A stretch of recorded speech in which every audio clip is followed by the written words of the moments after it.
Nancy Isime comes under fire for wearing hijab on set of upcoming film.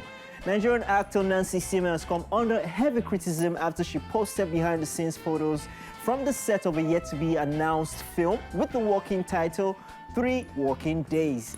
In the photo shared on her Instagram page, the actress is seen wearing a sleeveless shirt while holding a gun with her head covered with a hijab.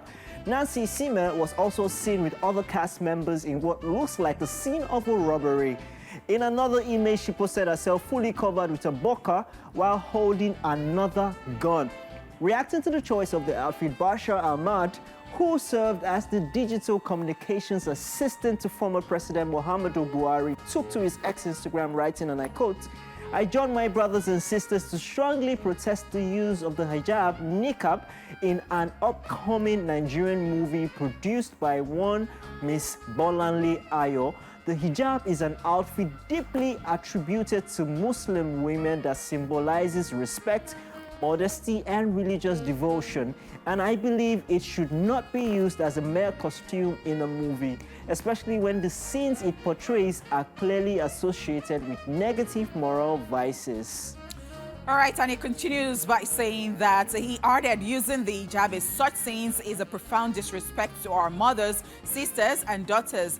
This garment is a symbol of respect, and portraying it in a manner that suggests otherwise is offensive to those who wear it for religious purposes. The producers of this movie should have considered alternative costumes such as balaclavas or masks for such scenes. For us, the hijab, niqab, is not worn by our women to hide their identity to commit crimes, but to respect, follow, and abide by the teachings of our religion. The Muslim rights concern, MURIC, has also weighed in. In a statement signed by the executive director, MURIC, Professor Ishaq Akintola, the group called for the ban of the yet-to-be-released movie. MURIC describes the movie as satanic, adding that it depicts Muslim women as criminals and incites the public against them. Professor Akintola maintained that the film is capable of setting Nigeria on fire if urgent action is not taken by the relevant authorities, while urging the National Film and Video Censors Board to investigate and place an immediate ban on the upcoming film. So I really understand what is going on here. And I think that the people that have even really suffered and have not had any say are the nuns and the reverend sisters and all of those, which I really understand. This is a religion, and the people who practice this religion have spoken. But you see, Professor Ishaq Akintola always says something. And this is the second time I'm reading something that has to do with the religion, and he will say it will set Nigeria on fire. So the other time it was Davido's issue, the signee to his record label, who, Logos Olori, who did a video in front of the mosque, and he was sitting by the public address system or using the public address system. You know, it had something to do with the mosque. And he said something like, it will set Nigeria on fire. And I'm like, I understand the fact that you might not be okay with something, but I do not think that while trying to correct something, you should be inciting something as setting Nigeria on fire. This is the second time, and I think it gives me some kind of goosebumps. And it reminds me of when I was in school, where, you know, there will be the Muslim brothers and sisters, they will say that they are doing holy, what's that thing? And so they would start fighting in Awolowo Hall. Anybody who attended Obafemi Awolowo University will remember that particular one. They would say they are fighting for something. I think they said somebody watched pornography or something at one of the cyber cafes in Ife. And so before we knew it, in fact, we did not even know that they had some gadgets in the mosque. They were bringing out machete and all that, and they were saying they were fighting holy, what's that word again? So I am of the opinion that if you're going to correct something, it should not turn to war. It should not turn to setting someone somewhere on fire. Yeah. It baffles me so much. Because it always feels like that's the nearest word to say, violence. Yes, violence. And then the whole Nigeria will now suffer for... And, you know, the funny thing is, Islam is a religion of peace. It's supposed to be a religion of peace, right? So I don't think that violence is supposed to be associated with it. Even in Christianity, violence is not supposed to be associated with anything that talks about the Almighty Father and God.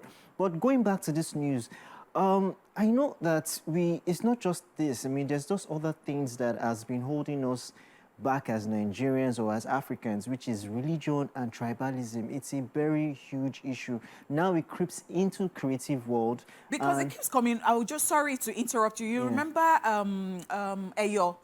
Lagos.